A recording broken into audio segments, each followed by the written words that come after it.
every round before he kept getting up.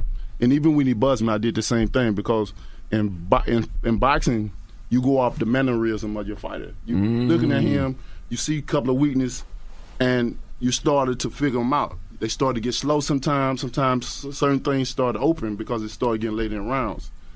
And I knew that if I didn't get up or if I showed any kind of tiredness or weakness, that would give him the motivation. If he tired and he see me hurt like that, it's like you suck the energy out of your opponent. It's like you just get this second win or something because you know that you got to put the pressure on it. It could be over real. We can be over real quick if you put the pressure.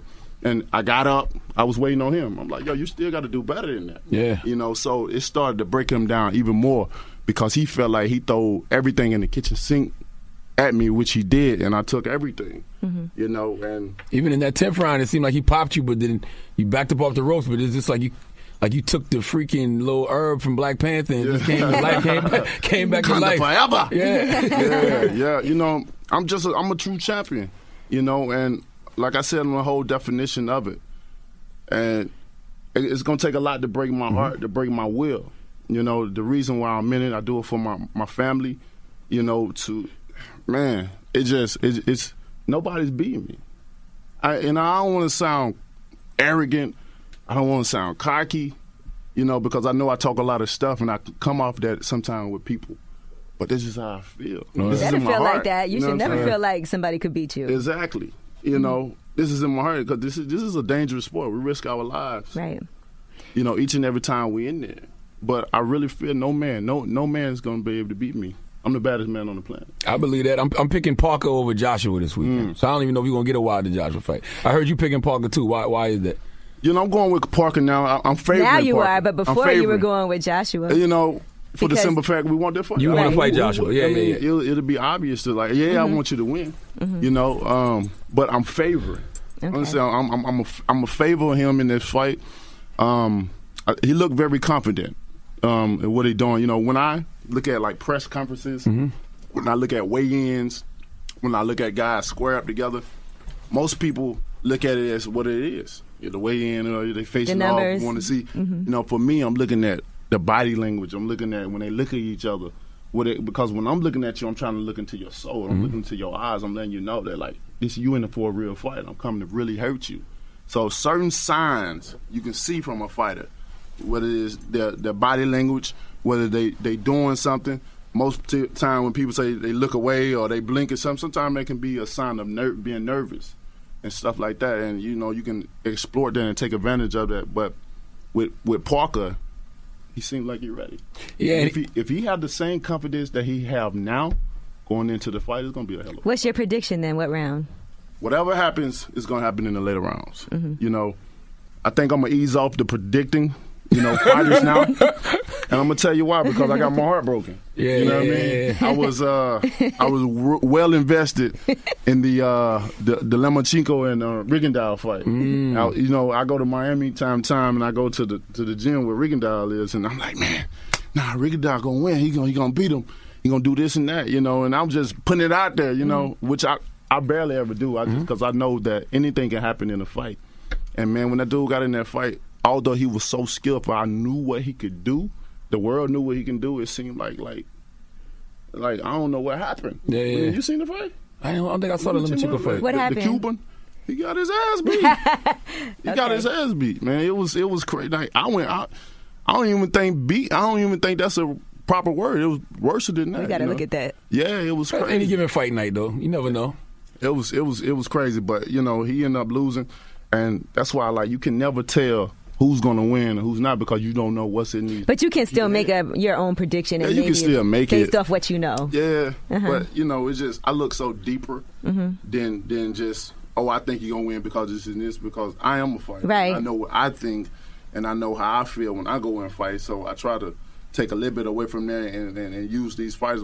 I know the inside of it, and I know sometimes you can look good in training, you can look good in the pre-workout. But when it's time to fight, when it's time to be under those cameras, those lights, and all those people around, a lot of things change in your head. A lot of guys get very nervous. A lot of guys, sometimes it's just tough for some of them just to walk out because they know it's like walking the Green Mile. Mm-hmm. You know what I mean? Something for to happen. It looks exciting, but when you're actually doing it, it's crazy. Something to happen. Either it's going to be you or it's going to be him. You know, which one is going to be. So that's the time when you walk in that Green Mile to decide what you're going to do at that given time, because you only got a couple more minutes till that bell ring, you know. You think some fights are rigged? I think some fights have been rigged before. I think it does exist in the sport. I mean, this is boxing. Anything can happen in boxing, you know. That could happen in the NBA. It could happen in the NFL. All right, I'm picking Joshua then. Yeah. Huh? I'm picking Joshua then. Because they're not going to mess up that wild Joshua fight.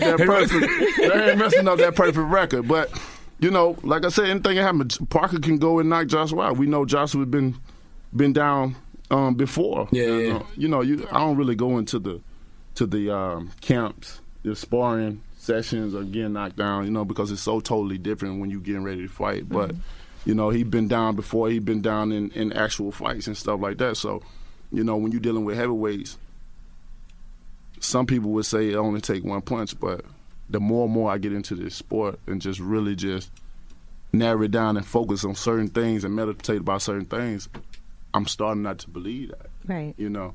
I believe it takes a certain type of caliber of person to knock a person out. Just because you're big and your weight says you're 2 plus this and this and you got muscles doesn't mean that you can knock a person out. You know what I mean? It take a certain type of caliber of person to be able to just knock people out like that. You know, sometimes a person can get fatigued and get tired and their body can get vulnerable, and then you hit them at the right perfect time and then they go down. Because I done seen it vice versa. I done seen big guys look big and strong, don't have no pop at all. They just look the part. And then I've seen slimmer guys like myself can crack and just hit somebody. You know, when people look at me, they say, "Well, they always confuse me like basketball or football or something like that." You know, especially coming up, they never thought I would be a heavyweight fighter because people are so used to seeing like heavyweights being big and muscular and stuff like that, but my body is my body. I'm comfortable in my body. And, you know, I possess something that can't be taught. You know what I mean? It probably makes you move quicker, too. It was like I get in so many different angles. I can maneuver around so many different ways. And I'm very, like, flexible. You know, I can slip in the pocket. And people always talk about but they never point out what I do right. Right. You know what I mean? You do yoga and stuff since you meditate? I used to do a lot of yoga, but I do a lot of stretching exercises and stuff like that, and to make my body more flexible. And I can almost put my legs over my head. Actually, we don't want to see that. Wow, Jesus Christ. A lot of guys wish they could do that. Yeah. So you know, I think being flexible plays a lot, especially in a combat sport. You know, you can be able to maneuver around different punches, and you can see a various of combinations as well coming to you. You know, boxing is only mental. It's all mental, you know. Just being able to pick your guy, pick him apart each round, study him each round. Everybody makes mistakes in fights. It's only how you exploit that mistake that he's doing, you know. You can break anybody down. All you got to do is watch him and study him. For me, it's like calculation for me. I say I'm calculating my guy each and every time. Sometimes I lay off rounds or whatever, because I'm getting a guy down. I'm studying him each and every time because it becomes a muscle memory in my head. I'm programming you in my head. So if you do that mistake again, then I'm automatically respond to it, you know. And sometimes it be like that. And that's just how my mind work in there. And the things that I see, a lot of people don't see on the outside. Yeah. It's easy. Oh, you got to do this. You got to. No, it's not that. Even when you listening to your corner, jab to the head, jab to the body, and come with right hand, you trying to get me knocked the fuck out. That ain't. You know, I see what you see, but it's all about timing as well too. Because with Luis Ortiz, being that he was the most skillful heavyweight in the boxing, if you make a mistake, you can get punished. And that's the thing about southpaws as well. If you make a mistake, you will get punished, and vice versa. So it makes it more challenging. Your mind have to think a little bit more. You have to break it down a little bit more, and that's why I love this sport so much. What do you say to people who say you're a great fighter but not a technically sound boxer? Yeah, you know, my thing is when I look at that, I say some people say I do all the wrong things in boxing, which which I can agree. I do all the wrong things in boxing, but the thing about it, I'm a winner. I win. I knock people out. When you got people that, you got some fighters that do all the right things. Technically. And, exactly. And still lose. Yeah. Yeah. So, it's that old saying, if it's not broken, why fix it? No, with me, I'm an unorthodox fighter. I'm very awkward. I'm fast.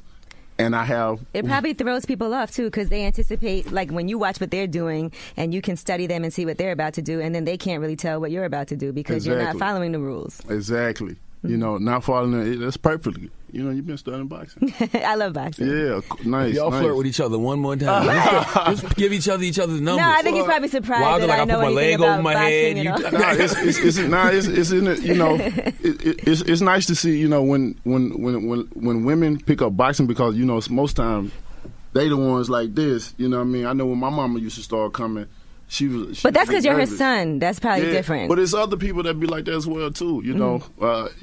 People that I know that that comes to the fights and see other fighters as well too.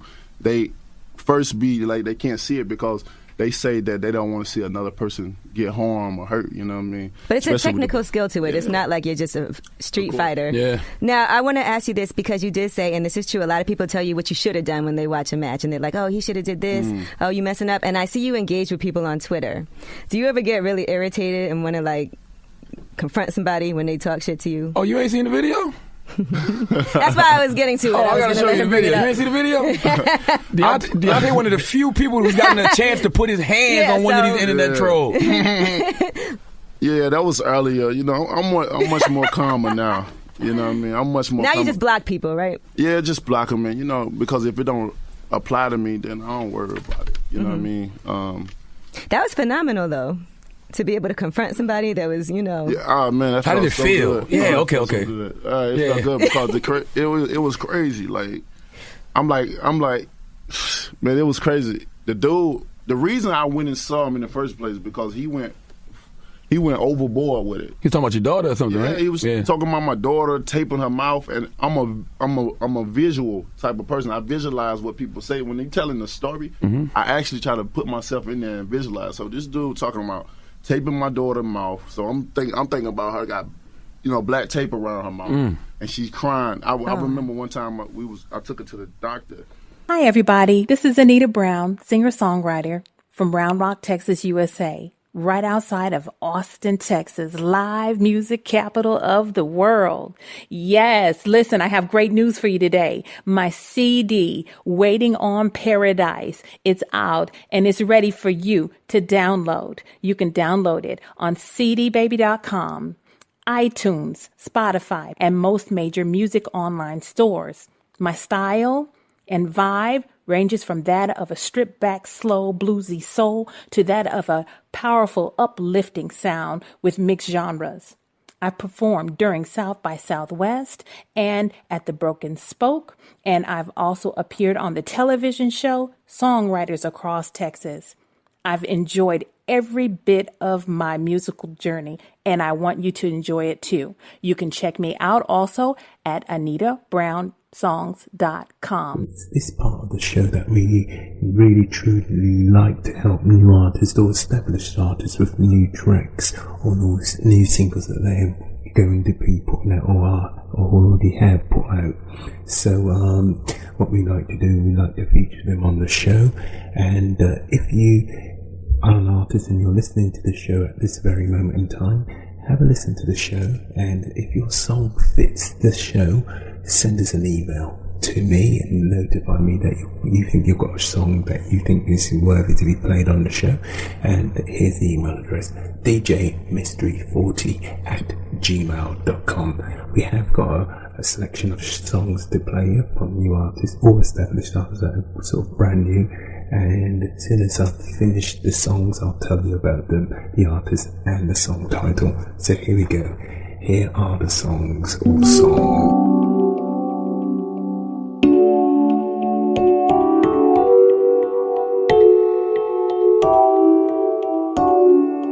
Today I ain't gonna worry about nothing. I want to do me, you see. You see.